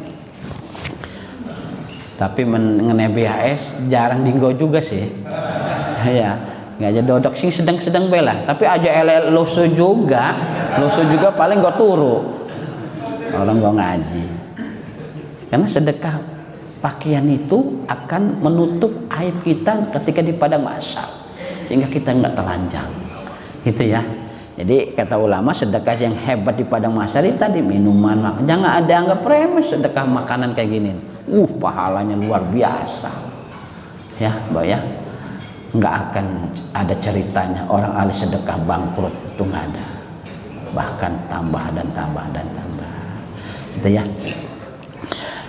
Yang terakhir, apa yang paling hebat juga nih di hari Jumat, kata ulama adalah doa manfaatin, karena ada satu waktu yang itu doa pasti diijabahin kes oleh Gusti Allah. Tapi menjadi perdebatan kapan di hari Jumat tersebut. Dalam kitab ini dijelaskan, satu, di hari Jumat ada doa yang pasti dikesin oleh Allah. Itu satu, ketika khotib duduk di antara dua khutbah. Tolong ketika khotib duduk di antara khutbah, walaupun ada murokinya sholawat, kita jangan sampai nggak berdoa. Apa maning turu ngiler maning. Makanya tolong sibah kalau khutbah itu aja suwe-suwe. Khutbah aja sejam, setengah jam. Terus isinya iki maning masalah khilafah lah, Bapak, masalah ikhtilaf bid'ah lagi. Bapak khutbah isinya zikir setelah sholat bid'ah aja. Aduh, aja. Khutbah kun sing geringket sing padat aja suwe-suwe. Kalau lama pasti tidur nggak nih? Tidur kena capek gitu. Sehingga kalau tidur udah deh lewat waktu mustajabah tuh. Ketika khotib duduk di antara dua khutbah, jangan sampai nggak doa. Itu pasti diijabah. Kedua, ya, ada pendapat ketika khotib itu selesai membacakan khutbah dan akan turun dari khutbahnya, itu juga mustajabah untuk berdoa. Yang ketiga, setelah sholat asar sampai terbenam matahari. Makanya orang zaman dulu mah hari Jumat setelah asar itu itikaf di masjid. Zaman kiai-kiai dulu mah, karena disitulah waktu mustajabah untuk berdoa di hari Jumat. Ya, amalin ya, baca sholawat, baca surat Al-Kahfi, kemudian apa lagi? Sodakoh jangan lupa, kemudian ya berdoa di hari Jumat, gitu ya, jangan lupa. Tambah satu lagi, silaturahim sama orang tua di hari Jumat juga luar biasa, baik yang sudah meninggal dunia atau yang masih hidup. Siapa tuh yang namanya Gus Baha itu, kalau setiap hari Jumat itu pasti ke orang tuanya ngurutin apa katanya, ngurutin apa sama orang tuanya, bakti sama orang tua itu. Gus Baha itu berkah hidupnya. Pokoknya orang hidup mah muliakan orang tua, jangan sampai. Namanya orang tua, kita punya istri juga sama orang tua kita orang tuh, walaupun jadi jangan sampai punya mertua dimusuhin. Ada nggak ibu-ibu yang dimusuhin mertua? Mana orang ibu-ibu? Iya, orang tua jadi musuh, mertua dimusuhin. Mertua itu orang tua. Orang salamannya aja nggak batal. Jinul salaman sama mertua Jinul yang perempuan nggak batal. Walaupun sudah cerai upah sama istri nggak batal, itu nggak ada bekas mertua, itu nggak ada bekas, tetap orang tua. Ya, makanya muliakan. Nah, makanya ini untuk ibu-ibu ini mah, ini apa kan laki nih orang pengen,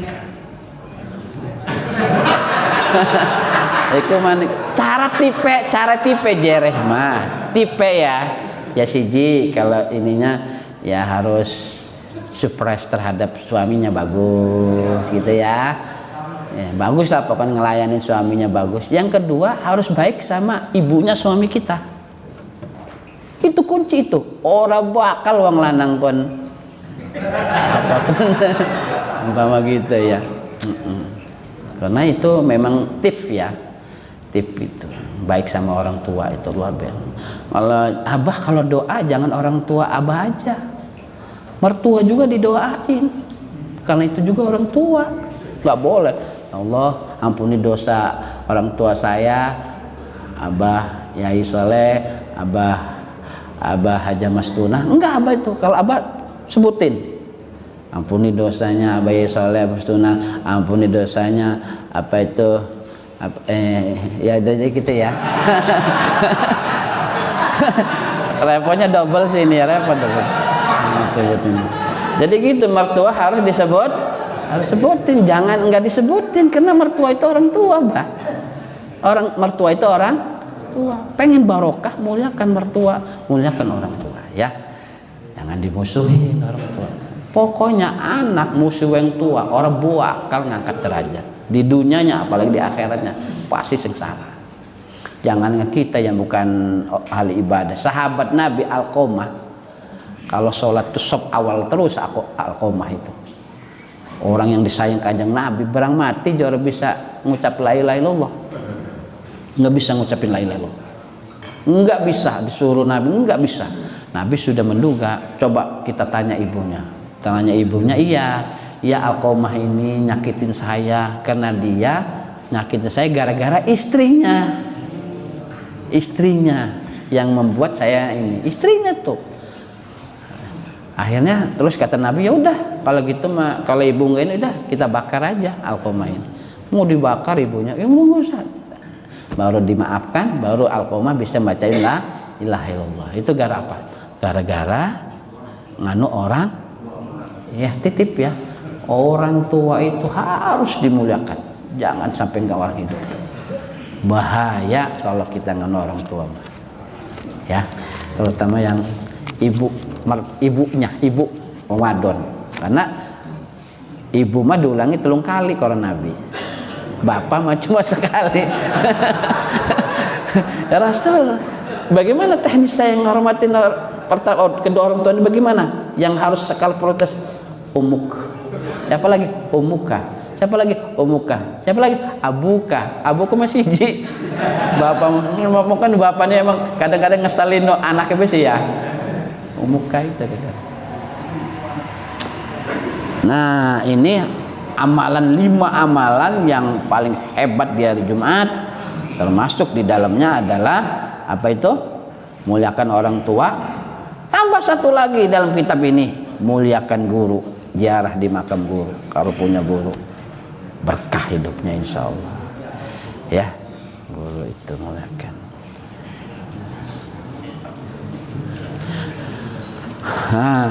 Baik. Kita masuk dalam pembahasan ya. Jadi dalam kitab ini ada yang namanya Jumat ini harus kita pahami pentingnya, Pak ya. Jumat ini. Nah, dalam kitab ini tadi bicara tentang definisi, setelah definisi masuk fadilah. Tadi sudah fadilah udah masuk ya. Bahasanya fadilatuha afdhalus salawatil mafruḍah. Salat wajib yang paling hebat itu salat Jumat. Salat wajib yang paling hebat itu salat Jumat. Zuhur, asar, maghrib, isya, subuh, yang paling hebat salat Jumat. Wa jama'atuha afdhalun minal jama'at, terutama juga jamaahnya juga yang paling hebat rankingnya adalah jamaah salat Jumat. Kata ulama, salat jamaah itu rankingnya pertama jamaah salat Jumat, kedua jamaah salat subuh, ketiga jamaah salat zuhur. Ya. Pertama jamaah salat subuh, kedua jamaah salat subuh, ketiga jamaah salat isya, yang keempat salat zuhur, yang kelima salat asar, yang paling rendah jamaah ranking jamaah salat maghrib. Tapi favorit ini mah ya. Favoritnya salat jamaah maghrib kan? Berarti masih ranking ekonomi. Ya, jadi ranking yang paling rendah itu jamaah salat maghrib. Tapi mendinglah daripada nggak jamaah. Gitu ya. Itu hebatnya salat Jumat. Masya Allah hebatnya salat Jumat. Man ghassala yaumal jum'ah, siapa yang mandi di hari Jumat, wa bakkara wa btakara, kemudian pagi-pagi dia sudah mempersiapkan untuk pergi ke masjid, wa masya wa lam yarkab, dia berjalan menuju masjid tidak menggunakan kendaraan. Wong kita mah masjidin kon we nggo motor. Bener-bener. Tuku uduk we nggo motor, makanya asam urat terus. Olahragane. Motor we motor. Oh, paham ya, Pak ya? Ya, adus melaku. Sunahnya memang salat Jumat itu berjalan, bukan pakai motor. Ya. Kana lahu bikul khutwah amalu sanati ajru siyamiha wa qiyamiha, maka setiap langkah diberi ganjaran setahun orang beribadah, ibadah puasa, ibadah qiyamul lail. Insyaallah hari Jumat. Salat Jumat ini furidatum bi Makkah Lailatul Isra wal Mi'raj. Nah, salat Jumat ini dipardukan di Mekah. Kapan?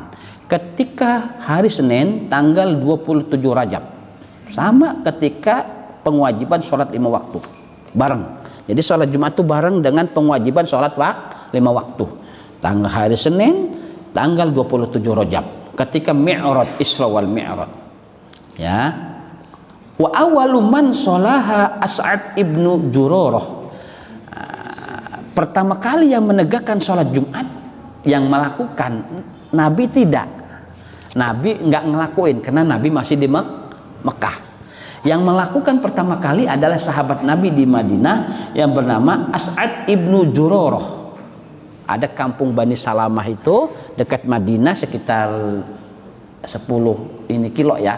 Ada di situ Bani Salamah, dekat Bani Salamah tersebut ya. Disitulah As'ad ibnu Jurarah dengan seorang sahabat bernama Mus'ab ibni Umair. Mus'ab ibni Umair ini salah satu orang yang meninggal di Uhud. Tapi ya Allah bah, kasihannya minta ampun. Ininya putus, kakinya putus, tombak apa tuh panah, seluruh tubuhnya kena panah. Namanya Mus'ab ibni Umair. Mus'ab ibni Umair ini kalau dikatakan beliau Nabi Yusufnya sahabat Nabi, paling ganteng sahabat ini namanya Mus'ab ibni Umair. Sampai-sampai ketika Rasulullah Shallallahu Alaihi Wasallam berumroh sama beliau, kan Nabi kan haji itu di akhir-akhir 4 bulan sebelum wafat, namanya haji wada ya. Sebelum haji Rasulullah umroh 4 kali, dari Hudaybiyah, dari Ji'rana, dari Tanaim gitu ya, itu 4 kali Rasulullah ya. Ketika umroh sama beliau karena ganteng, ketika apa namanya tawaf itu kan sunnah laki-laki ini, keleknya kelihatan, idibak namanya kan sunnah ketika tawaf. Tapi untuk beliau, ya Mus'ab ibn Umair, sampean jangan kau tampakkan kelekmu tersebut, tutup aja katanya. Karena saking gantengnya, saking bagusnya tubuhnya Mus'ab ibni Umair, sehingga kau nutup. Karena takut jangankan perempuan, wong lanang budi jatuh cinta kepada kamu. Namanya sahabat Mus'ab ibnu Umair, gantengnya. Makanya menwajai pengganteng, sisilahlah kepada beliau. Nah, apa namanya Mus'ab ibnu Umair. Nah, maka dalam ilmu apa tuh, ilmu hikmah, kadang-kadang ilmu ASEAN itu salah satunya sisilah kepada beliau. Tapi kadang-kadang disumputin sama kiai-kiai mah, nggak mau dinampakin ini karena ini kan double geruntang, bahasa nggaplay memang ya, istilahnya mah AC lah ya, AC wong sing ASEAN. Namanya sininya Mus'ab ibni Umair gitu ya. Sama beliau itu ya, dekat Bani Salamah, dekat Masjid Kuba itu ya, beliau apa itu menegakkan yang namanya sholat Jumat. Walam yusollihan nabiyyu, Nabi tidak sholat, tidak pertama kali bukan Nabi yang menegakkan sholat Jumat, karena Nabi di Makkah, Nabi masih di Mekah, li adami tamakkunihi, karena pada saat itu kondisi belum memungkinkan, Islam masih lemah, belum ada kekuatan, gerakan dakwah Islam pun masih sumput-sumput kan, sembunyi-sembunyi. Jadi Nabi belum diperintah oleh Allah untuk menegakkan di Mekah ya, liqaunil muslimina mustakhfin, muslimin pada itu lemah. Jadi yang pertama ngelakuin sahabat di mana, di Madinah, itu namanya sholat Jumat. Berapa? 40 sahabat plus imam, 40 sahabat. Makanya nanti pembahasannya adalah ada syarat wajibnya Jumat, ada syarat sahnya Jumat. Itu nanti kita bahas gitu ya, kita bahas. Nah ini ya yang namanya sholat Jumat. Ibu bapak yang kami hormati, tapi yang harus kita ingat mengenai sholat Jumat ini adalah perkara yang meninggalkan sholat Jumatnya. Kata Nabi dalam riwayat Abu Ja'dil Dumairi ya, yang hadis ini diriwayatkan Ibnu Majah dan Ibnu Ahmad dan Imam Hakim ya, dan Imam Baihaqi ya, hadis dari sahabat an Ibni Abbas radhiyallahu anhuma, dari sahabat Ibnul Abbas. Sahabat Ibnul Abbas ini sepupunya Nabi ya, karena bapak beliau kakak beradik dengan Sayyidina Abdullah. Kuburannya di Taif ya.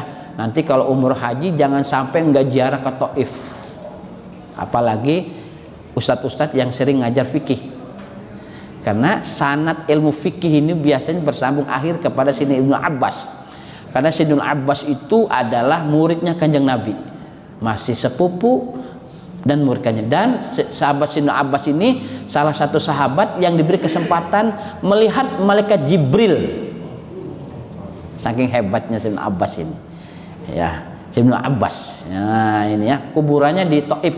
Kenapa kuburannya di Taif? Saking tawadunya beliau, nggak dikuburkan di Ma'la, nggak dikuburkan di Baqi. Kata beliau, saya mah orang kotor. Kalau Baqi mah tempat orang suci, kalau Ma'la tempat orang suci. Kan ada hadisnya, siapa yang dimakamkan di Baqi pasti masuk surga. Maka berani nggak Abah doa ninggal di Madinah? Hah? Yang nggak berani orang belum haji, belum umroh. Kalau tinggal di Madinah pasti masuk surganya. Kenapa? Disafaatin oleh penduduk Baqi itu. Hebat ya kalau meninggal di Baqi Madinah, itu hebat. Ya, jadi itu. Jadi apa? Sayyidina Abbas itu kemudian di Taif ya. Jarain di sana, jangan sampai enggak kalau ke Taif ya. Sama Masjid Kukuk namanya, Masjid Kuk.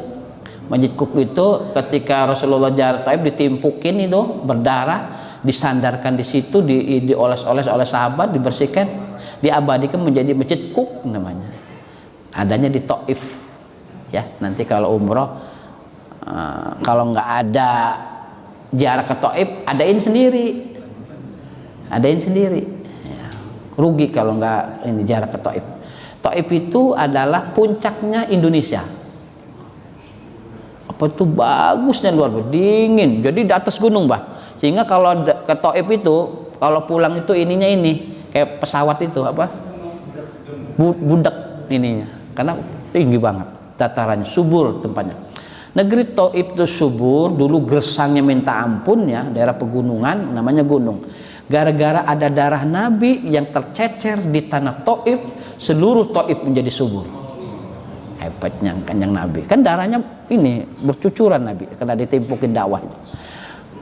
Darah yang bercucuran tersebut itulah yang menjadikan suburnya tanah Taif sampai sekarang.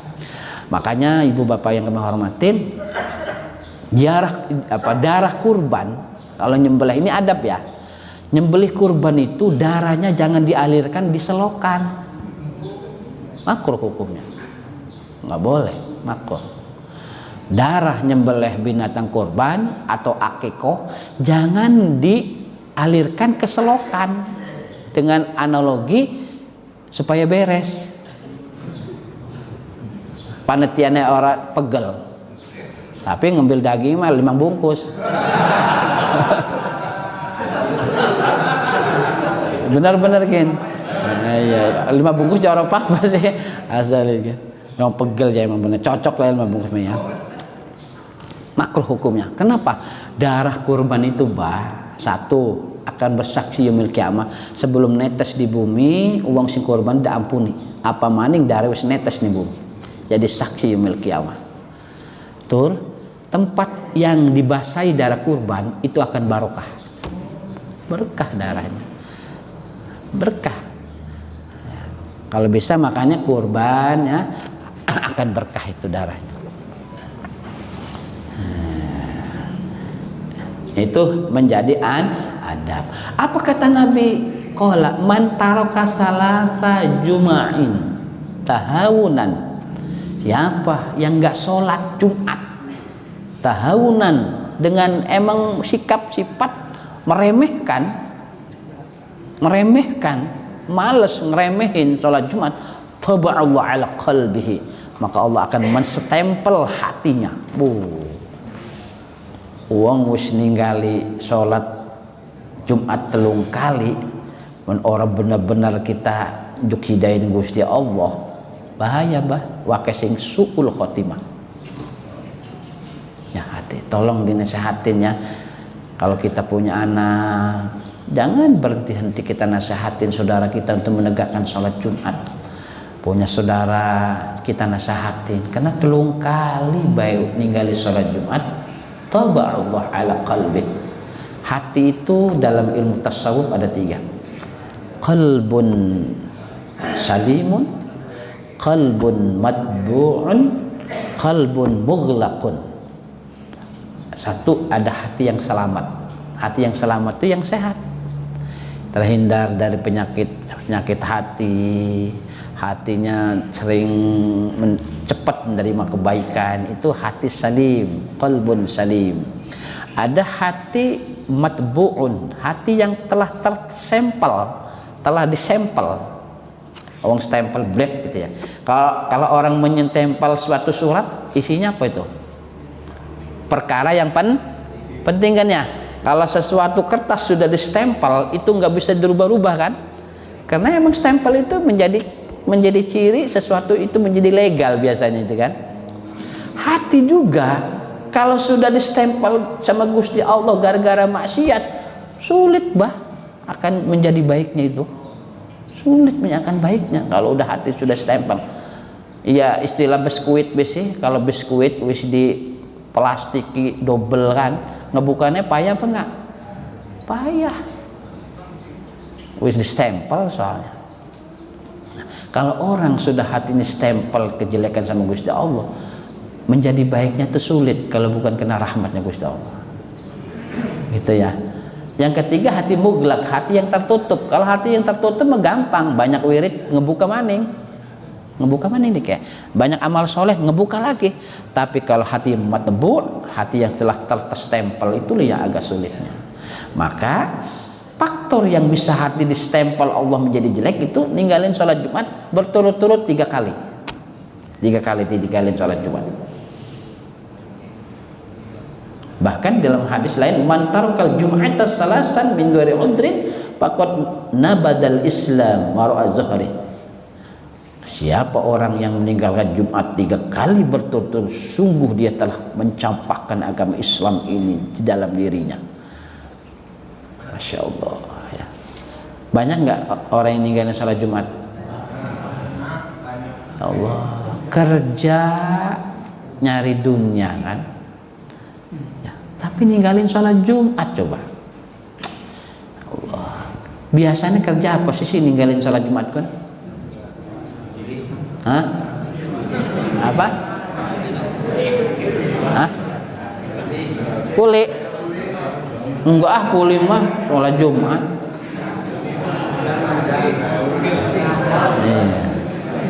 Tukang biasanya mah, tukang bangunan kupaya sudah. Ya, jangan ya Allah, ninggalin Jumat itu bahaya ya. Bahaya. Tolong jangan sampai suaminya, kalau ibu punya suami, ini kan untuk laki-laki aja ya Jumat Maya. Suaminya kalau ninggalin sholat Jumat dinasehatin, ibu jangan ini ya, jangan batu, jangan bosan-bosan ya, nasehatin suami supaya jangan ninggalin sholat Jumat. Ya Allah, bahaya sholat Jumat.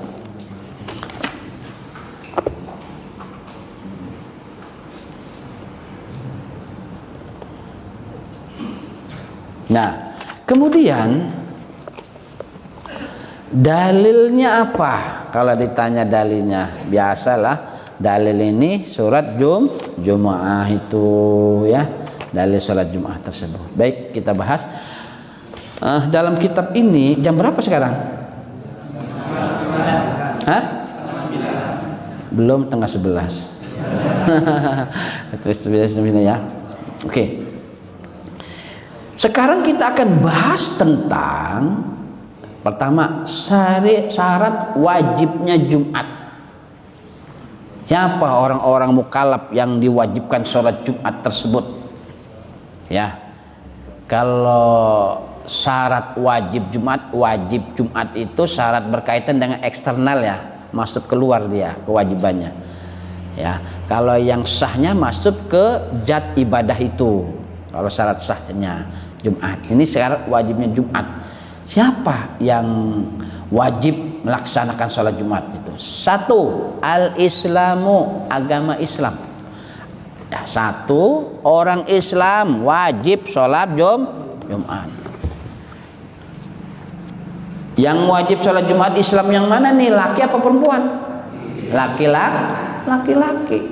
Laki-laki wajib sholat Jumat. Jadi seorang ya yang dituntut diwajibkan melaksanakan sholat Jumat di dunia ini, kalau dia mengaku agama Islam, ya orang yang dituntut melaksanakan sholat Jumat ini adalah laki-laki. Kenapa? Alasannya karena sholat ini adalah ibadah, maka dituntut harus beragama Islam. Harus Islam. Kalau orang kafir tidak dituntut. Orang dia bukan orang yang makom ahli ibadah, bukan ahlul ibadah orang kafir mah.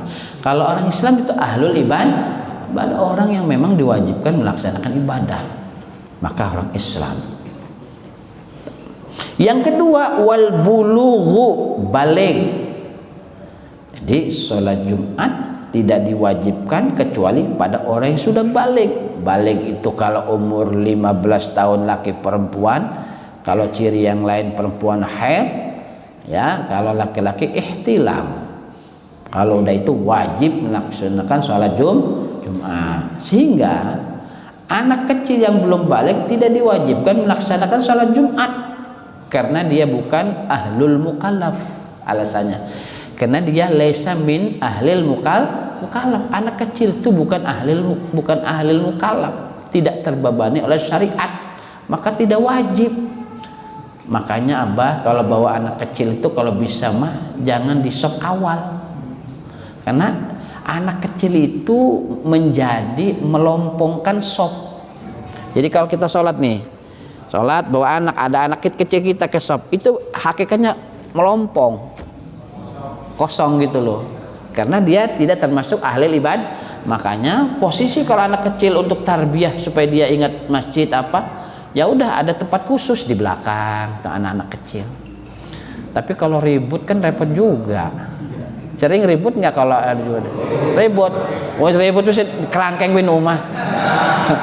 Pusing lah meneribut bae mah. Iyalah. Barang khutbah lagi khutbah ribut anaknya ribut nangis lagi khutbah kiai ini bawa anak nangis be kan. Pusing. Ini nggak konsentrasi. Kalau khutbahnya rusak, sholat Jumatnya rusak.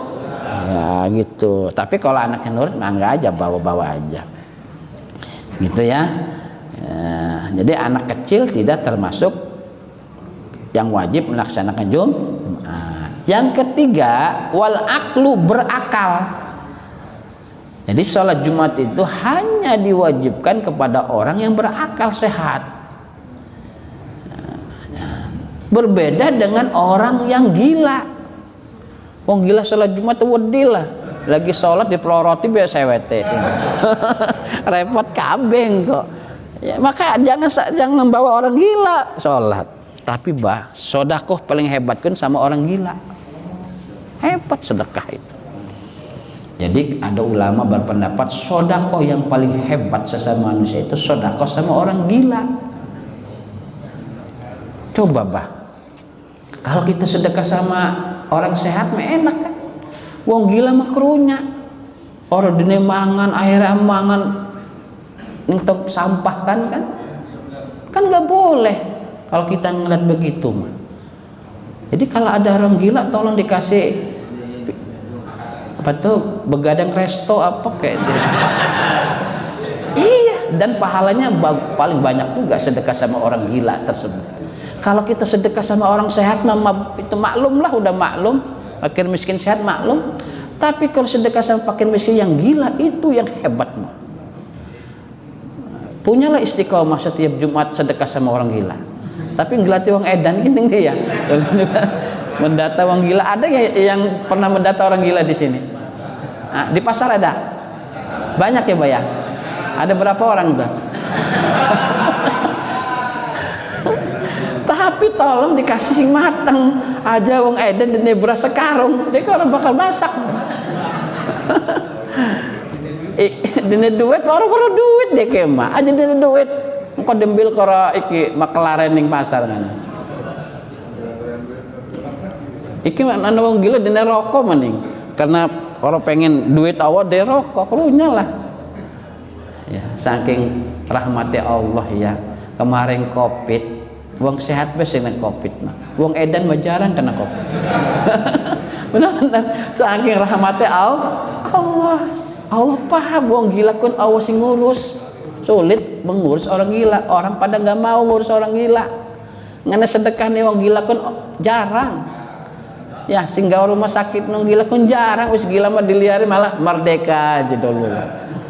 Gelati mangan loro-loro nih tong sampah kuan kan. Kan kurunya bah. Ya. Mana nih Jumat besok sedekah wong gila ora? Ya. Jadi orang gila itu jangan suruh Jumatan. Begitu juga orang pingsan. Orang pingsan nggak wajib. Tapi wong mabok masih wajib. Ana wong mabok setengah pigur minum pigur. Wah, minum air putih apa kena cepet iki. Ya, orang mabok itu masih dia kalau ini masih ada kewajiban dia wajib mengkodok. Wajib wong mabok mau wajib mengkodok. Tapi wong edan mau orang wajib mengkodok. Ana wong edan barangke Kang kodok salat maghrib ya. Ya orang bakal diterima kalau gila. Ya gitu ya. Nah, wa hadhi syurutun aidan li jum'ah minas shalawat. 3 syarat wajib ini Islam balik berakal ini juga berlaku kepada sholat-sholat selain hari Jumat. Seluruh sholat sunnah maupun sholat fardu biasanya syarat wajibnya menyertakan 3 ini, Islam, balik dan berakal gitu. Wal huriyah, merdeka. Nomor 4 syarat wajibnya Jumat, merdeka. Nggak boleh budak, tapi sekarang sudah nggak ada lagi ya budak ya. Wadzukuriyatu, sifat orang lanang, orang laki-laki sholat Jumat itu wajibnya. Orang perempuan tidak wajib. Sholat Jumat diwajibkan bagi laki-laki saja, tidak diwajibkan bagi orang perempuan. Kenapa? Alasannya karena orang perempuan itu sibuk ngurus anak, ngurus rumah, ngurus kelambi, gosokan, wadon kun. Maka nggak ada waktu lagi nganuin sholat Jumat. Sulit kalau perempuan diwajibkan. Tapi kalau pengen sholat Jumat nggak apa-apa. Tapi di Bandar Lampung mah jarang lah ya masjid menyiapkan orang perempuan sholat Jumat. Kalau di Madinah mangga, di Mekah mangga. Kalau di Bandar Lampung jarang. Kalau di Mekah Madinah banyak yang menegakkan sholat Jumat perempuan. Ya. Kemudian al-istito ini maksudnya adalah syarat yang nomor berapa tuh? Nomor 5 pertama kan syaratnya adalah Islam. Kedua balik. Ketiga merdeka. Berakal ya. Ketiga merdeka. Keempat laki-laki. Berapa tuh? Keenam ya, sehat ya. Dan yang terakhir ya, yang terakhir istiton itu artinya mukim, mustawitin, orang yang menempati mukim di sekitar kita sholat Jumat tersebut. Umpama di sini orang kampung, itu harus ada orang kampungnya. Nggak boleh sholat Jumat ngebon atau pendatang, nggak boleh, harus ada. Nanti dikuatkan lagi dengan syarat sahnya menjadi 40 nanti terangnya. Istiton itu adalah orang mukim, jadi harus Islam, balik, berakal, merdeka, laki-laki, sehat dan harus mukim ya. Maka fala tajibul Jum'atu ala kafirin aslin, tidak wajib Jumat kepada orang kafir yang asli, sobiyin anak kecil, majnun orang gila, warakikun dan orang budak, wa unsa orang perempuan nggak wajib perempuan sholat Jumat, wa maridun dan orang yang sakit, orang sakit nggak wajib sholat Jumat, wa nahwi itu maksudnya ada orang yang ngurus sakit. Umpama abah kita sakit, umpama ya kita bawa ke rumah sakit tepatan hari Jumat, nggak ada yang nunggu, udah nggak sholat Jumat nggak apa-apa, nanti sholat zuhur aja gitu. Jadi orang sakit dan orang yang merawat orang. Wa nahwi itu domirnya kembali kepada marid, wa nahwi lan saliyane marid gitu ya. Berarti orang yang menemani orang yang ngerawat itu. Ada dokternya nggak ada waktu kecuali hari itu untuk menangani pasien. Kalau nggak mati, dokter tinggalin sholat Jumat nggak apa-apa, ganti dengan zuhur gitu ya, nggak apa-apa. Wa musafirin lan musafir itu nggak harus sholat Jumat. Tapi kalau dalam keadaan musafir kita akan bepergian, ada kemakruhan. Makruh berpergian di hari Jumat. Makruh. Kalau memang nggak hajat bener-bener gitu ya, nggak hajat-hajat yang memang kondisinya harus Jumat. Kalau ini nggak boleh bepergian hari Jumat itu.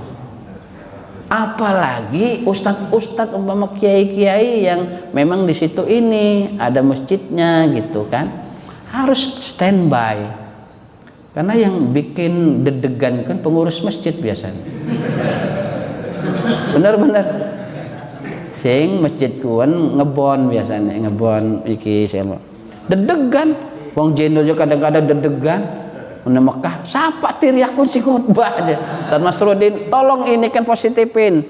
Wow, karena umpama gini, khutbahnya barangnya di tonggo nih orang muncul-muncul. Akhirnya sama pengurus, untuk hari ini bapak-bapak kita libur cuma. Awas kun dosa kabeh kun hukumnya. Enggak boleh Jumat gitu ya. Makanya kalau kiai-kiai zaman dulu nggak mau khutbah di tempat lain itu, nggak mau kiai-kiai zaman dulu. Yang ustadz-ustadz mah nggak apa-apa lah. Kalau kiai-kiai mah aja. Ya, jadi musafir itu tidak wajib sholat Jumat. Jadi bagaimana sholatnya? Jangankan di Indonesia, pergi haji pun waktu kemarin tahun berapa tuh yang haji akbar tuh? 2022 ya, wukuf di Padang Arafah hari Jumat. Tetap karena dari hotel menuju menuju Mina, Arafah itu adalah safarun qasirun, safar yang pendek, tapi dihitung kita musafir gitu loh. Maka sholatnya pun Kanjeng Nabi pada waktu itu adalah tetap sholatnya jamak qashar, sholatnya jamak qashar di Arafah itu. Gitu ya, walaupun memang jaraknya itu kurang dari 90, tapi dijadikan safarun qasirun, safar qasir, tetap dihitung musaf, sehingga kita boleh untuk menjamak atau menjamak qashar sholat gitu ya. Jadi kalau kita jadi musafir, jangan lah sholat biasa baik sih pahalanya wakeh, apaan ya aja, iya gaya-gaya di jamak di qashar wis biasa baik sih. Berarti ana wong kene ngajine ngantuk nyender ning tembok biasanya mah. Iya, karena kalau ditanya mana yang afdol ketika musafir, sholat tam atau sholat normal, apa sholat jamak qashar atau sholat qashar atau jamak? Iya, yang afdol mah adalah kita qashar jamak qashar daripada sholat normal. Kenapa? Karena Allah sedang ngenes sedekah, kan sedekah kemarin alasannya ya. Kenapa kita kok ngambil jamak qashar ketika berpergian? Karena Allah sedang memberikan sedekah kepada kita. Atau kalau Allah ngasih sedekah kita tolak, Allah yang berikan nggak? Laga amat sih. Dan sedekah kok nolak. Ada nggak yang di sini dikasih sedekah nolak? Jangan. Ustadz sengaja dan sedekah embel aja sampai orang dembil embel aja ikhlas orang Kang, ikhlas ya wis ikhlas aja madene mah dembel bae wong deneh ditolak kan wedi iki manusia ya, ngeneh kita nolak embel. Alhamdulillah kemarin ada yang sedekah di Pondok Abah Parno, mobil antik tuh. Harganya jutaan itu. Mau dicari, mau ditawar mobil antik gitu. Crown tahun 1985. Iya, mobil antik termasuk ya. Zaman Pak Harto mobilnya menteri kan. Zaman Pak Harto 85. Benar nggak? alhamdulillah itu kan bagus mobil warna putih. Engkau jangan jamaah mana sedekah. Pajero biasanya. Oh, bagus ya. Alhamdulillah. Sedekah alhamdulillah kita terima bagus karena sedekah itu adalah doa. Kalau kita ada orang sedekah kita tolak berarti kita menolak doa. Itu enggak boleh. Berkah ya. Insyaallah alhamdulillah gitu ya. Apa saja kalau sedekah diterima itu berkah ya. Kulli haulin ahwali muqtadi huwal habibul ladzi turja syafa'atuhu li kulli haulin minal wali muqtahimi huwal habibul ladzi turja syafa'atuhu li kulli haulin minal wali muqtahimi ya rabbi bil mustafa balligh maqasidana waghfir lana ya wasi'al karami ya rabbi bil mustafa balligh maqasidana waghfir lana ma madha ya wasi'al karami ya rabbi bil mustafa sidana waghfir lana ma madha ya wasi'al